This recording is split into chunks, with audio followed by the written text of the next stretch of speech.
कोई भी सपना साकार करने के लिए सबसे जरूरी है सही कोच का होना। चुनिए अरोमा केमिस्ट्री क्लासेस को और करें अपने PGT एग्जाम्स ऑफ इंडिया का सपना साकार।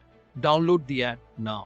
सभी पीजीटी की तैयारी करने वाले साथियों को अनुसर का प्यार भरा नमस्कार। और आज मैं आपसे बात करूंगा कि बिल्कुल भी हताश नहीं होइएगा। जीवन में सफलताएं और असफलताएं तो चलती रहती हैं, लेकिन अगर आपने एक बात मन में ठान ली है कि अगर आपने ये हैबिट बना ली कि हमें हमेशा पॉजिटिव ही रहना है, पॉजिटिव लोगों के साथ बैठना है, पॉजिटिव लोगों से बात करनी है, तो असफलता आपका कुछ नहीं बिगाड़ सकती है। ये मेरा वादा है आपसे। क्योंकि होता अक्सर यही है कि मैक्सिमम लोग दुनिया में नेगेटिविटी से भरे हुए हैं।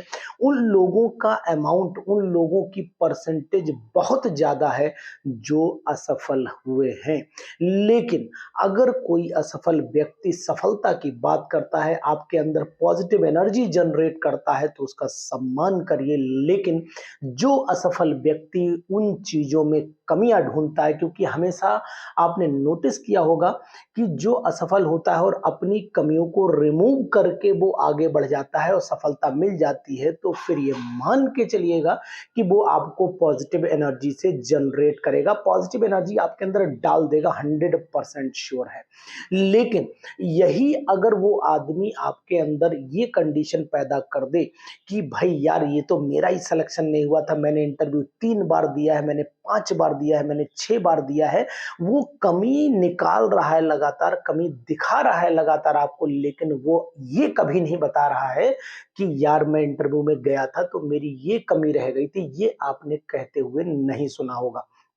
तो ऐसे लोगों से बिल्कुल दूरी बना करके रखिए, क्योंकि वो अपने आप तो सेलेक्ट होने की सिचुएशन में होते नहीं हैं और दूसरे का सिलेक्शन रोक देते हैं। दूसरे को बताएंगे यार बेकार है, वहां मत जाना, वहां ये होता है, वहां वो होता है, मैंने 5 बार इंटरव्यू दिया, मेरा आज तक नहीं हुआ। तो भाई साहब, आपने कभी ये बात अपने बैठ के मन को शांत करके आपने कभी सोचा है कि आखिरकार मेरा हुआ क्यों नहीं था?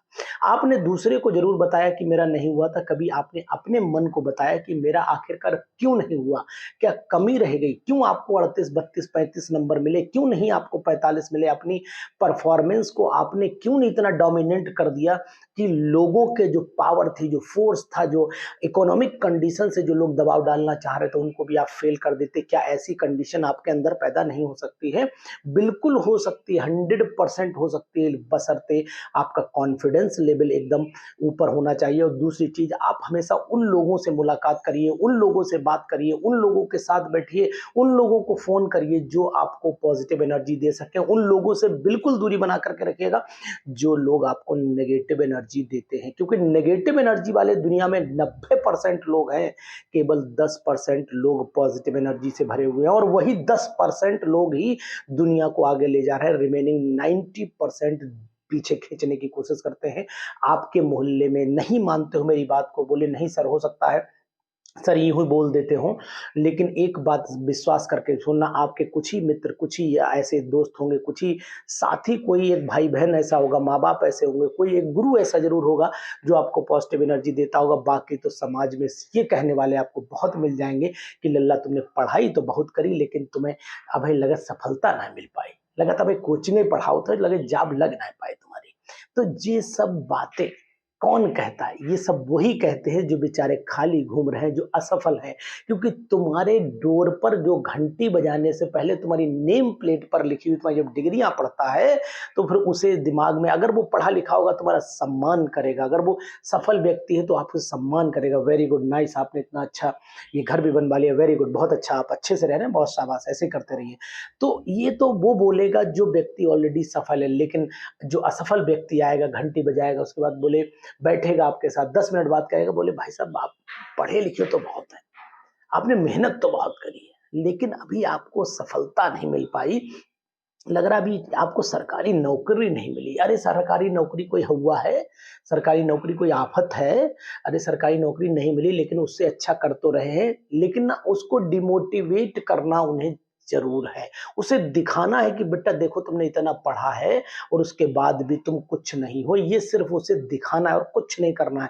ऐसे लोगों से सावधान हो जाइए, ऐसे लोगों से दूर हो जाइए, ऐसे लोगों को एंट्री मत दीजिए, ऐसे लोगों के पास मत बैठिए, क्योंकि ये वही लोग हैं जो आज आप असफल हैं तो फिर आपके सामने आपको सफलता के प्रवचन देंगे। आपको बताएँगे कि उनका बेटा देखो बिना मेहनत के वहाँ पहुँच गया, उनका बेटे ने जो है वो कम पढ़ा लिखा, तुमसे तो कम ही पढ़ा, तुमने तो एमएससी भी कर रखी, बीएड भी कर रखा, तुमने पीएचडी भी कर ली बेटा, तुम आज भी कोचिंग ही पढ़ा रहे हो। उनका लड़का देखो बीएससी बीएड करा था, वहाँ प्राइमरी में टीचर हो गया है ना? तो ये तुम्हें समझाएँगे वो लोग जिनका खुद का कोई वजूद नहीं होगा, लेकिन जो वजूद वाला होगा, जो वाक़ई में आपके टैलेंट की कदर करता होगा, वो आपको सब कुछ से बिल्कुल एक्यूरेट बताएगा, नहीं बे शाबाश मेहनत करते रहिए, ऐसे ही करते रहिए, ऐसे ही आगे बढ़ते रहिए।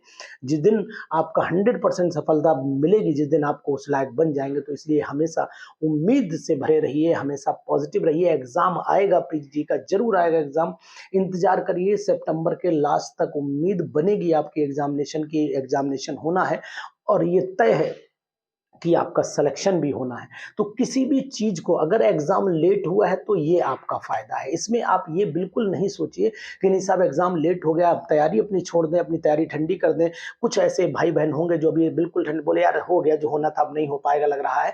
तो ऐसी चीज़ें मन से यार निकाल दीजिए। क्यों नहीं हो पाएगा? आप ही के लिए सीट बनी है, आपको ही वैकेंसी मिलनी है, तो फिर आखिरकार आप क्यों हताश हो रहे हैं? किसी भी चीज़ को उम्मीद से देखिए, किसी भी चीज़ को मन से देखिए, जो चीज़ अपने मन से देख लो, रात-दिन अगर उसके मन में आपके मन में वो चीज़ है, तो आप उसे 100% खींच लोगे, वो आपकी हो जाएगी, मेरा वादा है और ये मेरा प्रैक्टिकल व्यू भी है। मैंने जिस चीज़ को मन भर के देखा, जिस चीज़ को मैंने समझा कि ये मेरी होनी चाहिए, वो मेरी हो के रही है। ये मेरा प्रैक्टिकल व्यू है, किसी दूसरे का एक्सपेरिमेंट नहीं है। मैंने सोचा था कि पीजीटी नाम के आगे लिखूँगा तो 2 नहीं, 4 नहीं, 5 नहीं, 8 नहीं, 10 नहीं, 15 नहीं, 20 साल बाद बना, लेकिन बन के हुआ। वहाँ तक पहुँचा हूँ, ये तय है। मैंने भी प्राइवेट जॉब किया है, मैंने लोगों को सुना है, मैंने लोगों को समझा है, इसलिए बिल्कुल भी हताश मत होइए, सफलता आपके कदम ज़रूर चूमेगी। सफल होंगे आप, ये मेरा वादा है आपसे, लेकिन बशर्ते लगते रहिए, डटे रहिए, मजबूती के साथ अपनी तैयारी करते रहिए, बिल्कुल पीछे मत हटिए, रोज़ प्रैक्टिस करिए, रोज़ कुछ न कुछ। आपने देखा होगा कि अगर एक चींटी जो होती है ना, एक चींटी भी धीरे-धीरे कुरेद-कुरेद के इतनी ढेर सारी मिट्टी बाहर निकाल कर के रख देती है, जिसका आपको उम्मीद नहीं है, उसके वज़न से कई लाख गुना ज़्यादा वो मिट्टी वहाँ पर इकट्ठी हो जाती है। इतना अमाउंट बाहर रख देती है। अरे आप तो इंसान हो यार, आप जहाँ कदम मार दोगे ना ज़मीन में पानी निकल आएगा। ये ताकत है आपके अंदर। आप अगर जो जेईई मेन के स्टूडेंट को, आप इंटर के स्टूडेंट को पढ़ा रहे हो, तो आप क्यों नहीं थोड़ा-सा रिवीज़न कर लेते हो? क्यों नहीं घर बैठ के थोड़ा-सा समय देते हो? इस समय तो आपके पास कोचिंग ट्यूशन भी बहुत कम होगी, क्योंकि कारण है कि सेशन की एंडिंग भी और स्टार्टिंग दोनों है, तो इस समय ऐसा टाइम होता है कि लगभग मई, जून, अप्रैल ये ऐसे टाइम आ जाते हैं, अप्रैल, मई, जून तक, कि जहाँ पर लोगों को बहुत ज़्यादा हौच-पौच नहीं होती। जुलाई से जाके आपकी भीड़ ऑटोमेटिकली कोचिंग की बढ़ती है। अर्निंग अच्छी बात है, मानसिक संतुष्टि आपको मिलती है, लेकिन एक उस मानसिक संतुष्टि से बेटर कहीं मानसिक संतुष्टि आपको उस दिन मिल जाएगी, जिस दिन कोई आपके दरवाजे पर आके घंटी बजाएगा और बोले भाई साहब कांग्रेचुलेशन, आपका मुझे जानकारी मिली थी सिलेक्शन हो गया। अब तो वही इंसान जो आपको समझाने आया था कि बेटा तुमने बहुत पढ़ाई-लिखाई की यार, कुछ जगह नहीं मिल पाई, वही इंसान आज आपको कांग्रेचुलेशन जिस दिन बोलेगा, उस दिन आपके अंदर जो खुशी होगी, जो आत्मसंतुष्टि आपको मिल पाएगी, उसकी शायद अपने शब्दों में बयान मैं नहीं कर सकता हूँ और आप भी नहीं कर पाएँगे, ये बिल्कुल तय है। तो असफल लोगों से दूर रहिए अगर सफल होना है। असफल जो लोग हैं और वो लोग सफलता की सीढ़ियों को चढ़ना जानते हैं, उनके साथ रहिए, इसमें भी कोई बुराई नहीं है। लेकिन जो नेगेटिविटी से भरे हैं, जो उन लोगों से बिल्कुल भी दूर हो जाइए कि जो नंबर 80 नहीं ला सकते हैं, लेकिन बखान करते हैं कि मैंने तो यार 110 का पेपर सही, मैंने 110 क्वेश्चन 125 में से कर दिए थे, इंटरव्यू में उनने मुझे 10 दिए। ऐसे करके बोलेंगे यार 110 जिसके इंटरव्यू में, जिसके रिटन में 110, 108, 104, 105 हो जाएँगे ना, उसे ऑटोमेटिकली 100% 40 के ऊपर ही मिलेंगे, और जब 40 के ऊपर मिलेंगे तो सिलेक्शन क्राइटेरिया में आप आ जाएँगे।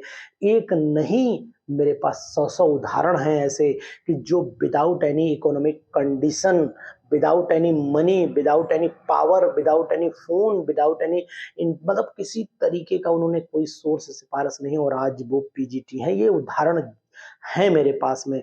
अगर चाहूँ तो उनसे बात भी करवा सकता हूँ, कोई मतलब इसमें इफ़ और बट नहीं है। तो अपने मन से ये बिल्कुल निकाल दीजिए। देखिए कुछ हर जगह एक्सेप्शंस होते हैं, मैं ये नहीं कहता हूँ, बिल्कुल नहीं कहता हूँ कि नहीं साहब ये 100% है, लेकिन हाँ 90% यही है और 10% में वो है जो आप सोचते हो, वो चीज़ यहाँ पर 10% में मात्र है। और अगर आप ज़्यादा इसी कैटेगरी में जाओगे कि यार ऐसा ही होता है, तो फिर आपकी मानसिक संतुष्टि, आपका मन भी उन्हीं विचारों का भरपूर भंडार बन जाएगा और जब मन भरपूर भंडार बन जाएगा तो फिर आपकी विचारधारा भी वैसी हो जाएगी। तो ये ध्यान दीजिए क्योंकि आपका बिहेवियर आपके विचार से चलता है, आपका बिहेवियर आपके विचार से चलता है। अगर आपने सोच लिया मेरे नाम के आगे लेक्चर लिखना है, मेरे नाम के आगे पीजीटी लिखना है और वो भी एक इंटर कॉलेज में, एडेड इंटर कॉलेज में या जीआईसी में लिखना है या केंद्रीय विद्यालय में लिखना है, तो फिर आपका बिहेवियर, आपका व्यवहार, आपकी पढ़ाई और आपका मन भी उसी लेवल से चलना शुरू हो जाएगा। आप अपने आप को लॉर्ड बना करके रखिए, आप अपने आप को एकदम एक डोमिनेंट कैरेक्टर बना करके रखिए। देखिए आपको जीने में मजा आएगा, आपको कभी भी इंफीरियर कॉम्प्लेक्स महसूस नहीं होगा। कहीं भी बैठिए, धमक के बैठिए, आंखों में आंखें बात डाल के बात करिए, देखिए आपको कभी झुकाव पैदा नहीं होगा। जो लोग इंफीरियर हों उनके आगे एक लोग मुझसे एक, मैं आपको अपनी बात बताता हूँ, बिल्कुल सच बताता हूँ। इसी जिले में, शाहजहांपुर जिले का रहने वाला हूँ और इस समय प्रयागराज में हूँ। शाहजहांपुर जिले के ही एक इंसान ने मुझसे कहा था, मैं आपको बताता हूँ, मुझसे कहा था कि अभी आपने बहुत मेहनत की, बहुत पढ़ाई की, अच्छी को अर्निंग कर लेते हैं, कोई दिक्कत नहीं है, लेकिन आपको, आप मेरे साथ, मैंने जब ज्वाइन किया था, मेरे मित्र ही हैं, उन्हीं की बात बता रहा हूँ। उन्होंने कहा मुझसे कि यार मेरे साथ ज्वाइन किए तो आप भी आज सरकारी नौकर होते। तो मैंने कहा भाई साहब मैं सरकारी नौकर जरूर होता, लेकिन ठीक है, आज आप अपना और मेरा दोनों का वजूद को नाप लीजिए, आपको खुद पता लग जाएगा कि आप जहाँ बैठे हैं, जिस इंसान के साथ बैठे हैं, जिस लेवल पे बैठे हुए हैं, और मैं अभी चलता हूँ आपके साथ में, आपके साथ बैठूंगा, आपका बैठना उठना किन लोगों के साथ है और मेरा बैठना उठना किन लोगों के साथ में, यही अनुमान आपको भी बता देगा कि आप कहाँ हैं और हम कहाँ हैं। हम सेलेक्ट हुए नहीं हुए, शुरुआत की बात बता रहा हूँ, ये अलग बात है, लेकिन वजूद आज भी आपसे ज्यादा रखता हूँ। तो मैं ऐसे लोगों से बहुत ज्यादा बात मैंने करना बंद कर दी और जब ऐसे लोगों से बात करना बंद कर दी, ठीक मेरे उसी के 2 साल बाद मेरा सिलेक्शन हुआ। तो मैं आपको बताऊं आज वो वही है और मैं वहां हूं जहां वो ख्वाब भी अब नहीं देख पाएंगे। मैं ये बिल्कुल नहीं कह रहा हूं, मैं सिर्फ आपके लिए कह रहा हूं कि ऐसे लोगों से दूर रहिए। मैंने उनसे दूरी बनाई, मैं आगे बढ़ा। अगर मैं उनके साथ में रहता, मैं उनके साथ जैसा सोचता, उनके साथ ऐसे ही गमछा डाल के जल जाता, तो फिर मेरी भी हालत वही होती जो उनकी आज है। आज उनकी हालत उनके कर्मों से है क्योंकि उन्होंने सिर्फ और सिर्फ दूसरों को प्रवचन देने के अलावा कोई दूसरा काम नहीं किया कि बेटा तुमने ऐसा कर लिया होता या भैया तुमने ऐसा कर लिया होता तो ऐसा हो जाता। अरे तुमने क्या किया? दूसरों की कमी निकालने से पहले जरूर इंसान को सोचना चाहिए कि आखिरकार मेरी कमियां क्या है, मैं अपनी कमी को रिमूव करूं, मैं दूसरे पे इंगित ना करूं, मैं ये इतनी मतलब फालतू की बड़ाई भी ना करूं कि यार मेरा है सिचुएशन कुछ और, दिखा कुछ और रहा हूं। इसलिए हमेशा याद रखिएगा कि अगर आपको जीवन में आगे बढ़ना है तो अपनी कमियों को सुधारते चलिए, सफल लोगों के साथ रहना सीख जाइए और अपने अंदर बहुत बड़ा कॉन्फिडेंस के साथ में एक बहुत महत्वपूर्ण चीज है वो जरूर होनी चाहिए जिसे बोलते हैं धैर्य। ये धैर्य, ये पेशेंस जिसका जवाब दे जाता है वो जल्दी सफलता को नहीं छू पाता है। आपने देखा होगा कि दुनिया में जितने बड़े लोग हुए, जितने क्रिकेटर हुए, जितने आपके राइटर हुए हैं, जितने साइंटिस्ट हुए, उनके धैर्य को देखिए आप, उनके धैर्य को समझिए आप। अगर उनका धैर्य आप देखेंगे तो जरूर आपको समझ में आएगा कि उनका धैर्य ही उनको जीत दिलाने में सहायक था। तो ये मेरे कुछ शब्द हैं जो जरूर याद रखिएगा। अगर आपको जिंदगी में जीत पानी है तो फिर आप सफल लोगों के साथ बैठिए, आप हमेशा धैर्य बनाए रखिए, आप उन लोगों के साथ जरूर बैठिए जो लोग हमेशा सफलता की सीढ़ियों को चढ़ना जानते हो, जिनको सफलता की सीढ़ियों की चढ़ने की आदत पड़ चुकी है। भले वो अपने जीवन में आगे बढ़ पाए या नहीं बढ़ पाए, लेकिन दूसरे को सफलता के रास्ते दिखाने आते हों। ऐसे लोगों से ज़रूर संपर्क रखिए, ऐसे लोगों से ज़रूर बात करिए 2 मिनट।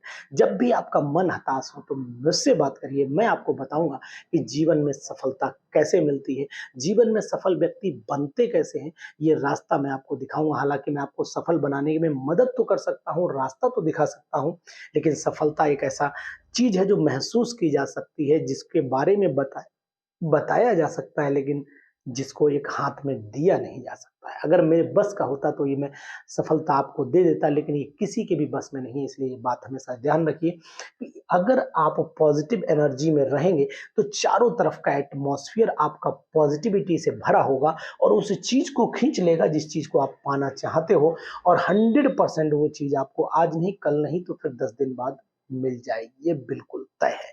तो इसी पीजीटी के एग्जामिनेशन में आपको सफल देखना चाहता हूँ, इसी पीजीटी एग्जामिनेशन में आपको पीजीटी लेक्चरर बनते हुए देखना चाहता हूँ। ये मेरा ख्वाब है, क्योंकि मैं चाहता हूँ कि जिन रास्तों पर मैं चला हूँ, जिन रास्तों पर कितनी कठिनाइयाँ और कुछ ऐसी चीज़ें जो आपने नहीं देखी होती और आपको बढ़ा-चढ़ा करके बताई जाती हैं, वो चीज़ भी आपको बताता रहूँ, जिससे कि आप भ्रमित ना हों, आप अपने रास्ते पर कांस्टेंट चलते रहें। एक दिन आप भी बिल्कुल वही होंगे जो आप सोच रहे हैं, जो आप बनना चाहते हैं, वो बन जाएँगे। ये मेरी ऊपर वाले से प्रार्थना, और ऊपर वाले से 100% प्रार्थना करूँगा कि जितने भाई-बहन इस वीडियो को देख रहे हों, उनमें से जो लोग वाक़ई में पॉज़िटिविटी के साथ भरे हों, उनको सफल ज़रूर बना देना और उनको उन रास्ते तक पहुँचा देना जहाँ तक वो जाना चाहते हों। तो प्लीज़ ऐसे ही पढ़ाई करते रहिए, आगे बढ़ते रहिए, और अगर आपको कभी भी ज़रा भी मेरी ज़रूरत लगे कि सर से मुझे ये बात कर लूँगा, या आपको कभी भी डिमोरलाइज़ेशन लगे अपने अंदर, कभी भी आपको डिमोटिवेशन लगे, तो कॉल हमें ज़रूर करिएगा और मैं आपको बताऊँगा कि आखिरकार हमें जीतना जंग कैसे होती है। जय हिंद।